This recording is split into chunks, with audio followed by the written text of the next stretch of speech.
Hi all students, ഞാൻ നിങ്ങളുടെ റോജി സാറാണ്. കീം എക്സാമിനേഷന് വേണ്ടിയിട്ട് നിങ്ങളെല്ലാവരും നന്നായിട്ട് പഠിച്ചു കഴിഞ്ഞു. ഇനിയും ഏതാനും നിമിഷങ്ങൾ മാത്രമേ ഉള്ളൂ. പരീക്ഷയ്ക്ക് നന്നായിട്ട് പഠിച്ചതൊക്കെ ആ പരീക്ഷാ ഹാളിൽ നന്നായി പ്രസൻറ്റ് ചെയ്യുമ്പോഴാണ് ഏറ്റവും നല്ലൊരു മാർക്കിലൂടെ ഏറ്റവും നല്ലൊരു റാങ്ക് നേടി ഏറ്റവും മികച്ചൊരു ക്യാമ്പസ് നമുക്ക് നേടിയെടുക്കാൻ സാധിക്കുക. അതിന് നമ്മൾ പരീക്ഷാ ഹാളിൽ ഓർത്തിരിക്കേണ്ട കുറച്ച് ടിപ്സ് ആൻഡ് ട്രിക്സുകളെക്കുറിച്ച്, നമ്മൾ കറക്റ്റ് ചെയ്യേണ്ട കുറേ മിസ്റ്റേക്കുകളെക്കുറിച്ചാണ് ഇന്നേ ദിവസം ഞാൻ നിങ്ങൾക്ക് പറഞ്ഞു തരിക.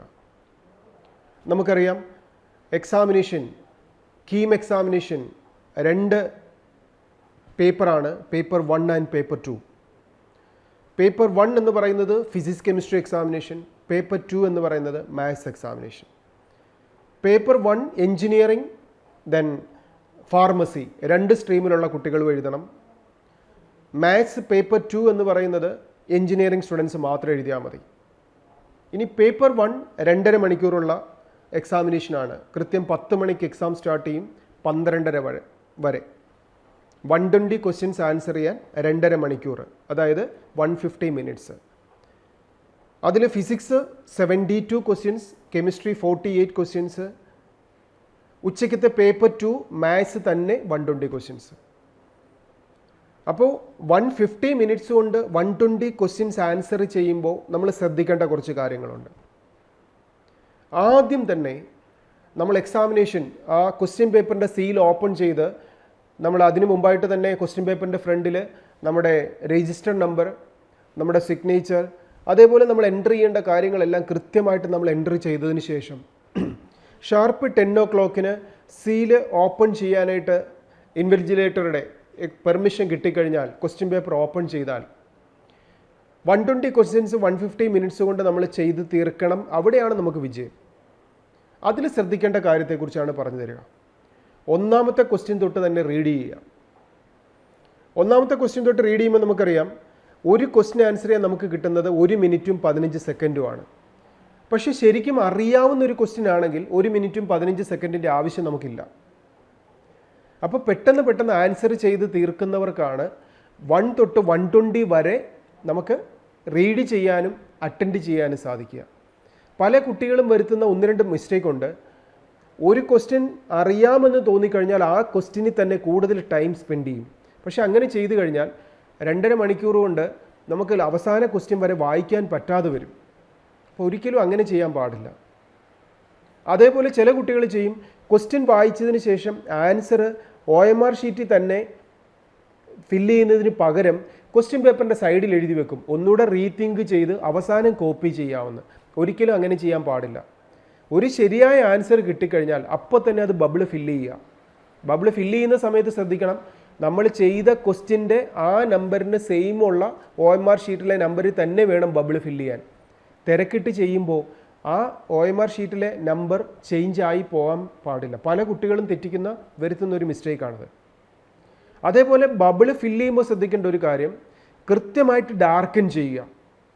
മുൻ വർഷങ്ങളിലെ കുട്ടികളൊക്കെ എനിക്കറിയാം, ശരിക്കും എഞ്ചിനീയറിംഗിൻ്റെ എക്സാമിനേഷൻ 600 മാർക്ക് 550 മാർക്ക് കിട്ടുമെന്ന് ഉറപ്പ് വരുത്തി അതിൻ്റെ കാർബൺ കോപ്പിയുമായിട്ട് ഇരുന്നിട്ട് റിസൾട്ട് പബ്ലിഷ് ചെയ്യുമ്പോൾ കിട്ടുന്നത് 180 മാർക്ക്.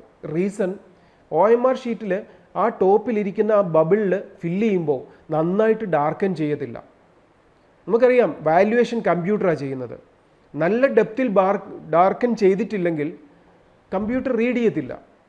അപ്പോൾ അതുകൊണ്ട് തന്നെ കൃത്യമായിട്ട് ഒരു ശകലം പോലും മാർക്കിംഗ് പുറത്തു പോകാതെ ആ സർക്കിളിനുള്ളിൽ തന്നെ നന്നായിട്ട് ഡാർക്കൻ ചെയ്ത് ബബിൾ ഫില്ല് ചെയ്യാൻ എല്ലാവരും ശ്രദ്ധിക്കുക. അതേപോലെ ഒരു ക്വസ്റ്റ്യൻ ശരിയായിട്ട് അറിയാവുന്നുണ്ടെങ്കിൽ അപ്പോൾ തന്നെ ബബിൾ ഫില്ല് ചെയ്യുകയും ചെയ്യുക. ഇനി അതിനോടൊപ്പം തന്നെ ചെയ്യേണ്ട ഒരു കാര്യം, നമ്മുടെ ക്വസ്റ്റ്യൻ പേപ്പറിൽ 120 ക്വസ്റ്റ്യൻസും ഇത്രയും സമയത്തിനുള്ളിൽ ചെയ്ത് തീർക്കാൻ നമ്മൾ ശ്രദ്ധിക്കേണ്ട ഒരു കാര്യം, നിങ്ങളൊരു പേപ്പറും പേന എടുക്കുക. ഇപ്പം തന്നെ ഒരു പേപ്പർ എടുക്കുക. സാറ് പറഞ്ഞു തരുന്ന കാര്യം കൃത്യമായിട്ട് നിങ്ങളൊന്ന് എഴുതി വയ്ക്കണം. എന്താണെന്ന് ചോദിച്ചാൽ, ഇപ്പോൾ ഒന്നാമത്തെ ക്വസ്റ്റ്യൻ നിങ്ങൾ വായിച്ചു, അതിൻ്റെ ആൻസർ അറിയാമെന്നുണ്ടെങ്കിൽ നമ്മൾ അപ്പോൾ തന്നെ ബബിൾ ഫില്ല് ചെയ്യും. ഇനി രണ്ടാമത്തെ ക്വസ്റ്റ്യൻ വായിച്ചു, ആൻസർ അറിയത്തില്ല, ഇല്ലെങ്കിൽ പഠിപ്പിച്ചതാണ്, അല്ലെങ്കിൽ നിങ്ങൾ പഠിച്ചതാണ്. ഈ പഠിച്ചതോ ആയിട്ടുള്ള ഒരു ക്വസ്റ്റ്യൻ അറിയാൻ പാടില്ല, പെട്ടെന്ന് ഓർമ്മ വന്നില്ലേ നമ്മൾ എന്ത് ചെയ്യും, അതുമായിട്ട് കൂടുതൽ സമയം സ്പെൻഡ് ചെയ്യും. അവിടെ സമയം പോകുന്ന അറിയത്തില്ല. അതിന് ശ്രദ്ധിക്കേണ്ട ഒരു കാര്യം, ഇപ്പോൾ രണ്ടാമത്തെ ക്വസ്റ്റ്യൻ വായിക്കുന്നു, ആൻസർ അറിയത്തില്ലെങ്കിൽ നിങ്ങൾ ചെയ്യേണ്ടത് ആ ക്വസ്റ്റ്യൻ്റെ സൈഡിൽ 3 കാറ്റഗറിയിലോട്ട് ഈ ക്വസ്റ്റ്യൻ കൺവേർട്ട് ചെയ്ത് അതിന് പറ്റുന്നൊരു സിമ്പൽ കൊടുക്കുക. എന്താണ് ഈ 3 കാറ്റഗറി? നമ്മൾ ആദ്യത്തെ ക്വസ്റ്റ്യൻ അറിയാം, ബബിൾ ഫില്ല് ചെയ്തു. അപ്പോൾ ആ ക്വസ്റ്റ്യനെ വിളിക്കേണ്ട പേര് സിമ്പിൾ ക്വസ്റ്റ്യൻ എന്നാണ്. അപ്പോൾ അറിയാവുന്ന ഒരു ക്വസ്റ്റ്യൻ ചെയ്ത് കഴിഞ്ഞാൽ നിങ്ങൾ ആ ക്വസ്റ്റ്യൻ്റെ സൈഡിൽ ഒരു ടിക്ക് മാർക്ക് ചെയ്തേക്കണം. അപ്പോൾ അറിയാവുന്ന ക്വസ്റ്റ്യൻ എന്താണ്? സിമ്പിൾ ക്വസ്റ്റ്യൻ ആണ്. അപ്പോൾ അറിയാൻ പാടില്ലാത്ത രണ്ടാമത്തെ ക്വസ്റ്റ്യൻ പിന്നെന്താണ്?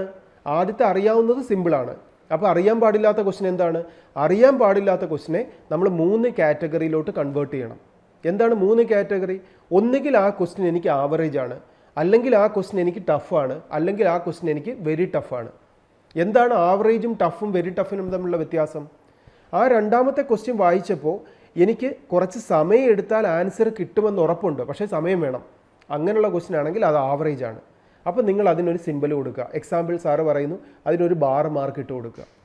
ഇനി ആ ക്വസ്റ്റ്യൻ വായിച്ചപ്പോൾ അറിയത്തില്ല, പക്ഷേ എനിക്ക് ഫീൽ ചെയ്യുന്നത് ഇങ്ങനെയാണ്, എനിക്ക് കൂടുതൽ സമയം എടുത്താൽ മേ ബി കിട്ടിയേക്കാം. അവിടെ 50% പോസിബിലിറ്റിയേ ഉള്ളൂ. അപ്പോൾ ഉറപ്പായിട്ടും കിട്ടുമെന്ന് ഉറപ്പൊന്നുമില്ല, പക്ഷേ സമയം എടുത്താൽ ചിലപ്പോൾ കിട്ടിയേക്കാം. ആ ചിലപ്പോൾ കിട്ടിയേക്കാം എന്ന് മനസ്സിൽ തോന്നുവാണെങ്കിൽ ആ ക്വസ്റ്റിനെ വിളിക്കുന്ന പേരെന്താണ്? That's A tough question. അപ്പോൾ അതിന് ഒരു സർക്കിൾ ഇട്ട് കൊടുക്കാം. ഇനി ആ ക്വസ്റ്റ്യൻ വായിച്ചപ്പോൾ നമുക്ക് ഒരു ഐഡിയയും തോന്നുന്നില്ല, അതെന്താണെന്നൊരു ഐഡിയയും കിട്ടുന്നില്ല. അങ്ങനെയാണെങ്കിൽ നമ്മൾ എന്ത് വിളിക്കണം? വെരി ടഫ് എന്ന് വിളിക്കുക. അപ്പോൾ സാറ് പറഞ്ഞു ഒന്ന് ഓർക്കുക, രണ്ടാമത്തെ ക്വസ്റ്റ്യൻ അറിയത്തില്ല, പക്ഷേ സമയം എടുത്താൽ ആൻസർ കിട്ടുമെന്ന് ഉറപ്പാണ്. അപ്പോൾ ഇതിനെന്താണ്? ആവറേജ് ആണ്, ബാർ ഇടുക. ഇനി രണ്ടാമത്തെ ക്വസ്റ്റ്യൻ വായിച്ചപ്പോൾ തന്നെ വേറെ ഒന്ന് ഫീൽ ചെയ്തു, കൂടുതൽ സമയം എടുത്താൽ ആൻസർ കിട്ടിയേക്കാം, മേ ബി 50% ചാൻസേ ഉള്ളൂ, എങ്കിൽ അതെന്താണ്? ടഫാണ്. അപ്പോൾ അതിനെന്ത് ചെയ്യണം? സർക്കിൾ ഇട്ട് കൊടുക്കുക. ദെൻ ഒന്നും അറിയത്തില്ലെന്ന് തോന്നിയാൽ വെറുതെ വിടുക. അപ്പോൾ ഈ അറിയാൻ പാടില്ലാത്ത ക്വസ്റ്റ്യനായിട്ട് നമ്മൾ ഈ കാറ്റഗറൈസ് ചെയ്യുന്ന ക്വസ്റ്റ്യൻ ആണെങ്കിൽ പോലും അവിടെ അധികം സമയം എടുക്കാൻ പാടില്ല. ഒരു 15 സെക്കൻഡ് കൊണ്ട് തന്നെ നമ്മൾ അടുത്ത ക്വസ്റ്റ്യനിലേക്ക് ജമ്പ് ചെയ്യണം. അപ്പോൾ അറിയാവുന്ന ക്വസ്റ്റ്യൻ നമ്മൾ നോക്കിയാൽ ഒരു 15 സെക്കൻഡ് മതിയാവും, അത് ബബിൾ ഫില്ല് ചെയ്തു.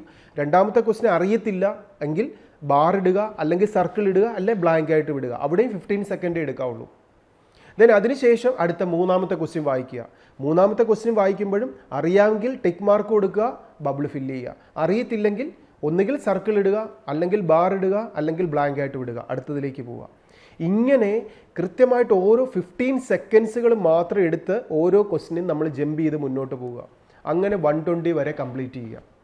അപ്പോൾ 120 വരെ കംപ്ലീറ്റ് ചെയ്താൽ 10 മണിക്ക് എക്സാമിനേഷൻ തുടങ്ങിയാൽ നമുക്കൊരു 11 മണി അല്ലെ 11:15 ആകുമ്പോൾ 120 ക്വസ്റ്റ്യൻസും വായിച്ച് തീർക്കാനും പറ്റും. അറിയാവുന്ന ക്വസ്റ്റ്യൻസ് എല്ലാം ബബിൾ ഫില്ല് ചെയ്ത് തീർക്കാനും പറ്റും. അറിയാൻ പാടില്ലാത്ത ക്വസ്റ്റ്യനിൽ നമ്മൾ ഒന്നുകിൽ സർക്കിൾ ഇട്ടു, അല്ലെങ്കിൽ ബാർ ഇട്ടു, അല്ലെങ്കിൽ ബ്ലാങ്ക് ആയിട്ടും ഇട്ടു. അപ്പോൾ ക്വസ്റ്റ്യനെ അറിയാൻ പാടില്ലാത്ത ക്വസ്റ്റ്യനെ 3 കാറ്റഗറിയിലോട്ട് കൺവേർട്ട് ചെയ്തും കഴിഞ്ഞു. അപ്പോൾ 120 വരെ കംപ്ലീറ്റ് ചെയ്ത് കഴിഞ്ഞാൽ പിന്നെ നമ്മൾ എന്ത് ചെയ്യണം? നമ്മുടെ സെക്കൻഡ് റൗണ്ട് എക്സാം സ്റ്റാർട്ട് ചെയ്യണം. ഫസ്റ്റ് റൗണ്ടിൽ അപ്പോൾ നമ്മൾ എന്തൊക്കെയാണ് ചെയ്തത്? അറിയാവുന്നതെല്ലാം ബബിൾ ഫില്ല് ചെയ്ത് കഴിഞ്ഞു. അതിനോടൊപ്പം അറിയാൻ പാടില്ലാത്തതിനെ 3 കാറ്റഗറിയിൽ ഡിവൈഡും ചെയ്ത് കഴിഞ്ഞു. ഇനി സെക്കൻഡ് റൗണ്ടിൽ എന്താ ചെയ്യേണ്ടത്? സെക്കൻഡ് റൗണ്ടിൽ നമ്മൾ ബാർ ഇട്ട, അതായത് ആവറേജ് ക്വസ്റ്റ്യൻ, ഞാൻ കുറച്ച് സമയം എടുത്താലും ആൻസർ കിട്ടുമെന്ന് നമ്മൾ ഇട്ടിരിക്കുന്ന ക്വസ്റ്റ്യൻസ് മാത്രം ചെയ്യുക. അപ്പോൾ ബാർ ഇട്ടിരിക്കുന്ന ക്വസ്റ്റ്യൻ രണ്ടാമത്തത്, അടുത്ത ബാർ ഇട്ടിരിക്കുന്ന ക്വസ്റ്റ്യൻ 12ാമത്തത്, അടുത്ത ബാർ ഇട്ടിരിക്കുന്ന ക്വസ്റ്റ്യൻ 40ൽ, അടുത്ത ബാർ ഇട്ടിരിക്കുന്ന ക്വസ്റ്റ്യൻ 50ൽ. അപ്പോൾ അതിൽ മാത്രം ജമ്പ് ചെയ്ത് നമ്മൾ കംപ്ലീറ്റ് ചെയ്യുക. അപ്പോൾ സെക്കൻഡ് റൗണ്ടും സമയം എടുത്ത്, കാര്യം സമയം എടുത്താൽ ആൻസർ കിട്ടുമെന്ന് ഉറപ്പുള്ള ക്വസ്റ്റ്യനാണ് നമ്മൾ ബാർ ഇട്ട് അവിടെ വെച്ചിരിക്കുന്നത്. അത് 120 വരെ കംപ്ലീറ്റ് ചെയ്യുക. അപ്പോൾ ചിലപ്പോൾ അതിന് വേണ്ടിയിട്ട് നമ്മൾ 1 മണിക്കൂർ എടുക്കും ആ ബാർ ഇട്ട ക്വസ്റ്റ്യൻ ചെയ്യാൻ. അങ്ങനെ അതും കംപ്ലീറ്റ് ചെയ്യുക. അപ്പോൾ സെക്കൻഡ് റൗണ്ട് കംപ്ലീറ്റ് ആവും. ആ സെക്കൻഡ് റൗണ്ട് കംപ്ലീറ്റ് ആകുമ്പോൾ ചിലപ്പം 12:15 കാണും, പിന്നെ 15 മിനിറ്റേ ഉള്ളൂ. ഈ 15 മിനിറ്റിൽ പിന്നെ നമ്മൾ എന്താ ചെയ്യേണ്ടത്? തേർഡ് റൗണ്ടിൽ നമ്മൾ എന്താ ചെയ്യേണ്ടത്? അവിടെ 2 സൈസിലുള്ള ക്വസ്റ്റ്യൻസ് ഉണ്ട്. ഒന്ന് ബ്ലാങ്ക് ഇട്ടിരിക്കുന്നതും സർക്കിൾ ഇട്ടിരിക്കുന്നതും. സർക്കിൾ ഇട്ടിരിക്കുന്നത് എന്താണ്? ടഫ് ക്വസ്റ്റ്യൻ ആണ്. ബ്ലാങ്ക് ഇട്ടിരിക്കുന്നത് എന്താണ്? വെരി ടഫ് ക്വസ്റ്റ്യൻസ് ആണ്. ഇതിൽ ഏത് ചെയ്യണം? ടഫ് ചെയ്യണം. അപ്പോൾ സർക്കിൾ ഇട്ടിരിക്കുന്ന ക്വസ്റ്റ്യൻ മാത്രം ചെയ്യുക. അപ്പോൾ 15 മിനിറ്റ് കൊണ്ട് നമുക്ക് എത്ര സർക്കിൾ ഇട്ടിരിക്കുന്ന ക്വസ്റ്റ്യൻസ് ചെയ്യാൻ പറ്റുമോ അതൊക്കെ ചെയ്യുക. ഇനി സർക്കിൾ ഇട്ടിരിക്കുന്ന ക്വസ്റ്റ്യനകത്തുള്ള പ്രശ്നം എന്താണ്? സമയം എടുത്താലും ആൻസർ കിട്ടുമെന്ന് ഉറപ്പില്ലാത്ത ക്വസ്റ്റ്യൻസ് ആണ്. അപ്പോൾ അതുകൊണ്ട് തന്നെ സൂക്ഷിച്ച് ചെയ്യണം. മൈനസ് മാർക്ക് വരാൻ സാധ്യതയുള്ള ക്വസ്റ്റ്യൻസ് ആണ്. വെറുതെ ബ്ലാങ്ക് ഇട്ടിരിക്കുന്ന ക്വസ്റ്റ്യൻസ് അത് പിന്നെ നമ്മൾ വായിക്കുക പോലും വേണ്ട. അപ്പോൾ മൈനസ് മാർക്ക് ഒരു കാരണവശാലും നമ്മുടെ ആൻസർ ഷീറ്റ് വരരുത്. കാര്യം എന്താണ്? നമ്മൾ അറിയാവുന്നത് പഠിച്ച് കഷ്ടപ്പെട്ട് നേടിയ മാർക്കുകളാണ് OMR ഷീറ്റിൽ ഇരിക്കുന്നത്. അറിയാൻ പാടില്ലാത്തത് എങ്ങനെയെങ്കിലും എഴുതി വെച്ചാൽ മൈനസ് മാർക്ക് വരും. ഈ മൈനസ് മാർക്ക് വന്നാൽ എന്താ പ്രശ്നം? ഒരു മൈനസ് മാർക്ക് മീൻസ് നമ്മൾ ധാരാളം കുട്ടികളുടെ റാങ്ക് ആയിരിക്കും താഴേക്ക് പോവുക. സെയിം മാർക്ക് സ്കോർ ചെയ്യുന്ന ധാരാളം കുട്ടികളുണ്ടാവും. അപ്പോൾ അത്രയും മാർക്കിലാണ് നമ്മൾ താഴേക്ക് പോകുക. അതുകൊണ്ട് ഒരു കാരണവശാലും OMR ഷീറ്റിൽ മൈനസ് മാർക്ക് വരാത്ത രീതിയിൽ വേണം നമ്മൾ ചിന്തിച്ച് ശരിയായിട്ട് അറിയാവുന്നത് മാത്രമേ ആൻസർ ചെയ്യാവുള്ളൂ. ഇനി തേർഡ് റൗണ്ട് ചെയ്യുമ്പോൾ നമ്മളവിടെ ടഫ് ക്വസ്റ്റ്യൻസാണ് ചെയ്യുന്നത്. 50% ചാൻസ് ഉള്ള ക്വസ്റ്റ്യൻസാണ് ചെയ്യുന്നത്. ആ 50% ചാൻസ് ഉള്ള ക്വസ്റ്റ്യൻസ് നമ്മൾ ചെയ്യുമ്പോൾ ശ്രദ്ധിക്കേണ്ട ഒരു കാര്യം, കഴിവതും ഒരു 5 ക്വസ്റ്റ്യൻസ് എങ്കിലും നമ്മൾ അതിൽ നിന്നും 50% പോസിബിലിറ്റിയുള്ള ആൻസർ ഏതൊക്കെയാണെന്നൊന്ന് മനസ്സിലാക്കി വേണമെങ്കിൽ ക്വസ്റ്റ്യൻ പേപ്പറിൻ്റെ താഴെ ഒന്ന് എഴുതി വെച്ചിട്ട് മാത്രം ബബിൾ ഫില്ല് ചെയ്യുക. അതുകൊണ്ടുള്ള ഗുണം എന്താ? 5 ക്വസ്റ്റ്യൻ 50% ചാൻസ് ഉള്ള ടഫിൽ നമ്മൾ എഴുതി വെച്ചതിന് ശേഷം ബബിൾ ഫില്ല് ചെയ്യുന്നു. ബാക്കി ഒരു സമയത്തും ക്വസ്റ്റ്യൻ പേപ്പറിൽ എഴുതി വെച്ചിട്ട് ചെയ്യാൻ പാടില്ല. കിട്ടിയാൽ അപ്പം തന്നെ OMR ഷീറ്റിൽ ബബിൾ ഫില്ല് ചെയ്തോണം. ഇനി ടഫ് ക്വസ്റ്റ്യൻസിൽ മാത്രം സാർ എഴുതി വെച്ചിട്ട് ചെയ്യണമെന്ന് പറഞ്ഞ് എന്തുകൊണ്ടാണ്? 5 എണ്ണം ചെയ്താൽ അതെല്ലാം 50% ചാൻസ്, നമുക്ക് ഉറപ്പില്ലാത്ത ക്വസ്റ്റ്യൻസ് ആണ്. 5 എണ്ണം ചെയ്താൽ ഒരെണ്ണമെങ്കിലും ശരിയായാൽ നമുക്ക് 4 മാർക്ക് കിട്ടും. ബാക്കി 4 എണ്ണം തെറ്റിപ്പോയാലും -4, അപ്പോൾ 0 ആയി പൊക്കോളും. നമ്മൾ പഠിച്ച് നേടിയ മാർക്കൊന്നും പോയിട്ടില്ല. ഇൻ കേസ് 50% ചാൻസ് ഉള്ള ക്വസ്റ്റ്യൻസ് ആയതുകൊണ്ട് തന്നെ അത് 2 എണ്ണം ശരിയായാലോ? 2 എണ്ണം ശരിയായാൽ 8 മാർക്ക്, ബാക്കി 3 എണ്ണം തെറ്റിപ്പോയാൽ -3. അപ്പോൾ 8 - 3 5 മാർക്ക് അറിയാൻ പാടില്ലാത്ത ടഫിനകത്തൊന്നും നമുക്ക് നേടിയെടുക്കാൻ പറ്റും. അപ്പോൾ ഈ രീതിയിൽ first round, second round, third round ഈ രീതിയിൽ ടൈമിനെ മാനേജ് ചെയ്ത് എക്സാമിനേഷൻ എഴുതുക. അപ്പോൾ പേപ്പർ 1-നകത്ത് 120 ക്വസ്റ്റ്യൻസ്, ഉച്ച കഴിഞ്ഞ് മാത്സ് എഴുതുമ്പോഴും ഇതേ പാറ്റേൺ തന്നെ. First round, second round, third round ഈ പാറ്റേൺ കീപ്പ് ചെയ്ത് തന്നെ പരീക്ഷ എഴുതുക. പിന്നെ ഒരു കാരണവശാലും സാറ് പറഞ്ഞു തോർക്കുക, ബബിൾ ഫില്ല് ചെയ്യുന്ന കാര്യം ശ്രദ്ധിക്കണം. ക്വസ്റ്റ്യൻ പേപ്പറിൽ ടിക്ക് ചെയ്ത് വെച്ചിട്ട് പിന്നെ എഴുതാം എന്നൊരു രീതി എടുക്കരുത്. ഒത്തിരി കുട്ടികളെ സാറിന് അറിയാം മുൻ വർഷങ്ങളിൽ ഒന്നുകൂടെ ചിന്തിക്കാമെന്ന് വിചാരിച്ച് ക്വസ്റ്റ്യൻ പേപ്പറിലൊക്കെ ആൻസർ ടിക്ക് ചെയ്ത് വെക്കും, എന്നിട്ട് അവസാനം കോപ്പി ചെയ്യാമെന്ന് വിചാരിക്കും. പക്ഷേ അവസാനം ധൃതി വെച്ച് ഇതെല്ലാം കോപ്പി ചെയ്യുമ്പോൾ അങ്ങോട്ടും ഇങ്ങോട്ടും ബബിൾസ് മാറിപ്പോവും. ഇല്ലെങ്കിൽ പരീക്ഷ തീർന്ന് ബെല്ലടിക്കുന്ന സമയത്തായിരിക്കും ഓർക്കുന്നത് ഇതൊന്നും ഞാൻ ഇങ്ങോട്ട് ചെയ്തിട്ടില്ലല്ലോ എന്ന്. ധൃതി വെച്ച് എഴുതി വെക്കുമ്പോൾ കംപ്ലീറ്റ് ചെയ്യാൻ പറ്റാതെ അവിടെ നിൽക്കുന്ന ടീച്ചേഴ്സ് വന്ന് OMR ഷീറ്റ് മേടിച്ചുകൊണ്ട് പോകും. ഇങ്ങനെയൊക്കെ പല രീതിയിൽ പ്രശ്നങ്ങളിൽ വരുന്ന കുട്ടികളുണ്ട്.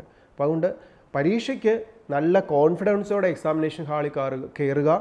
പേപ്പർ 1ഉം പേപ്പർ 2ഉം 2.5 മണിക്കൂർ കൊണ്ട് 120 ക്വസ്റ്റ്യൻസും നന്നായിട്ട് ചെയ്യുക. അറിയാവുന്ന ക്വസ്റ്റ്യൻസ്, സിമ്പിൾ ക്വസ്റ്റ്യൻസ് ഫസ്റ്റ് റൗണ്ടിൽ ചെയ്യുക. സെക്കൻഡ് റൗണ്ടിൽ ദെൻ ഞാൻ മുമ്പേ പറഞ്ഞതുപോലെ ആവറേജ് ക്വസ്റ്റ്യൻസ് ചെയ്യുക. തേർഡ് റൗണ്ടിൽ ടഫ് ക്വസ്റ്റ്യൻസ് ചെയ്യുക. വെരി ടഫായിട്ടുള്ള ക്വസ്റ്റ്യൻസിനെ തൊടാതിരിക്കുക. മൈനസ് മാർക്ക് ഇല്ലാതെ 960ൽ 2 പേപ്പറും കൂടെ 480 + 480 960ൽ ഒരു 600 മാർക്ക് നിങ്ങൾക്ക് എത്തത്തക്ക രീതിയിൽ പരീക്ഷ എഴുതുക. കുട്ടികൾ എക്സാമിനേഷൻ ഹാളിൽ വരുത്തുന്ന വേറൊരു മിസ്റ്റേക്കിനെ കുറിച്ച് പറഞ്ഞുതരാം. ഇപ്പോൾ നിങ്ങൾക്ക് എക്സാമിനേഷൻ ഫസ്റ്റ് റൗണ്ട് എഴുതി, സെക്കൻഡ് റൗണ്ട് എഴുതി, ഞാൻ അധികം ക്വസ്റ്റ്യൻസ് ഒന്നും ആൻസർ ചെയ്തില്ല. ഞാൻ ആകെപ്പാടെ ചെയ്തത് ഫസ്റ്റ് പേപ്പറിൽ ഫിസിക്സ് കെമിസ്ട്രിയിൽ എനിക്ക് ആകെപ്പാടെ 60 ക്വസ്റ്റിനേ ചെയ്യാൻ പറ്റുള്ളൂ. ബാക്കി 60 എണ്ണവും ഞാൻ ചെയ്യാൻ പറ്റിയില്ല. ഉച്ച കഴിഞ്ഞ് മാത്സിൻ്റെ പരീക്ഷയ്ക്ക് കയറിയിട്ട് എനിക്ക് ആകെപ്പാടെ 40 എണ്ണേ ചെയ്യാൻ പറ്റുള്ളൂ. ഞാൻ ബാക്കി ഒന്നും ചെയ്തിട്ടില്ല. അപ്പോൾ ഇങ്ങനെ രാവിലെ 60ഉം ഉച്ച കഴിഞ്ഞ് 40ഉം മാത്രം ചെയ്തു എന്ന് മനസ്സിൽ തോന്നുമ്പോൾ തന്നെ എക്സാം ഹാളിൽ ഇരിക്കുമ്പോൾ പേടി തോന്നും. ഞാൻ ആകെപ്പാടെ 100 എണ്ണമേ ചെയ്തുള്ളല്ലോ. പക്ഷേ എന്നിട്ട് പിന്നെന്ത് ചെയ്യും? ഇങ്ങനെ തോന്നിക്കഴിഞ്ഞാൽ നമുക്കറിയാൻ പാടില്ലാത്തതും കൂടെ കുറേ എണ്ണം ചെയ്ത് OMR ഷീറ്റിൽ ചെയ്തു വയ്ക്കും. ഇതിലൂടെ എന്താ സംഭവിക്കുക?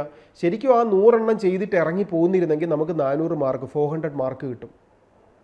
ബാക്കി അവിടെ ഇരുന്നിട്ട് കുറേയും കൂടെ അറിയാൻ പാടില്ലാത്തത് നമ്മൾ ചെയ്തു വെച്ച് ഒരു 25 എണ്ണോ 30 എണ്ണോ കൂടെ ചെയ്ത് മൈനസ് മാർക്ക് വരുത്തിയാൽ ആ കിട്ടിയ 400-നകത്തുനിന്ന് പിന്നെയും മൈനസ് മാർക്ക് പോകും. അതേസമയം നമ്മൾ ഈ അറിയാവുന്നത് ചെയ്തിട്ട് ഇങ്ങനെ ഇറങ്ങി പോന്നു കഴിഞ്ഞാൽ നമ്മൾ എക്സാമിനേഷൻ കഴിഞ്ഞിട്ട് പുറത്തേക്ക് വരുമ്പോഴായിരിക്കും പല കുട്ടികളും നമ്മളോട് പറയുക, ഇന്നത്തെ എക്സാമിനേഷൻ ടഫായിരുന്നു. ഈ ടഫായിരുന്നു എന്ന് കേൾക്കുമ്പോൾ മീൻസ് 100 എണ്ണം ചെയ്ത കുട്ടികൾ ചിലപ്പോൾ ടോപ്പ് റാങ്കിൽ വരും.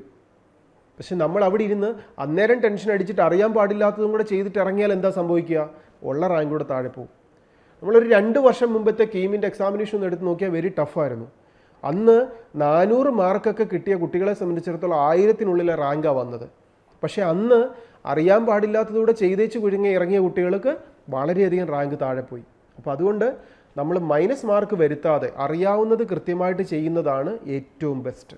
അപ്പോൾ നല്ല ഒരു കോൺഫിഡൻസോടെ പരീക്ഷ എഴുതുക. തീർച്ചയായിട്ടും ഇന്ന് രാത്രി സുഖമായിട്ട് കിടന്നുറങ്ങി എനിക്കെല്ലാം അറിയാമെന്നുള്ളൊരു കോൺഫിഡൻസോടെ പരീക്ഷാ ഹാളിലേക്ക് കയറി വളരെ സിസ്റ്റമാറ്റിക് ടൈം ബൗണ്ടഡ് ആയിട്ട് പരീക്ഷകൾ എഴുതുന്ന ഒരു കുട്ടിക്ക് ഏറ്റവും നല്ല റാങ്ക് നേടാൻ സാധിക്കും. കാര്യം നിങ്ങൾ നന്നായിട്ട് പഠിച്ചിട്ടുണ്ട്, നിങ്ങളുടെ ടീച്ചേഴ്സിൻ്റെ അനുഗ്രഹം നിങ്ങളോടൊപ്പമുണ്ട്, നിങ്ങളുടെ പേരൻസിൻ്റെ അനുഗ്രഹം നിങ്ങളോടൊപ്പമുണ്ട്. കാര്യം നിങ്ങൾ നല്ല കുഞ്ഞുങ്ങളായിരുന്നു. ഏറ്റവും നല്ലൊരു വിജയം നിങ്ങൾക്ക് കിട്ടേണ്ടത് നിങ്ങളുടെ അവകാശമാണ്. പഠിക്കുക, മുന്നേറുക. എപ്പോഴും ആൽഫ അക്കാഡമി നിങ്ങളോടൊപ്പം. Best wishes.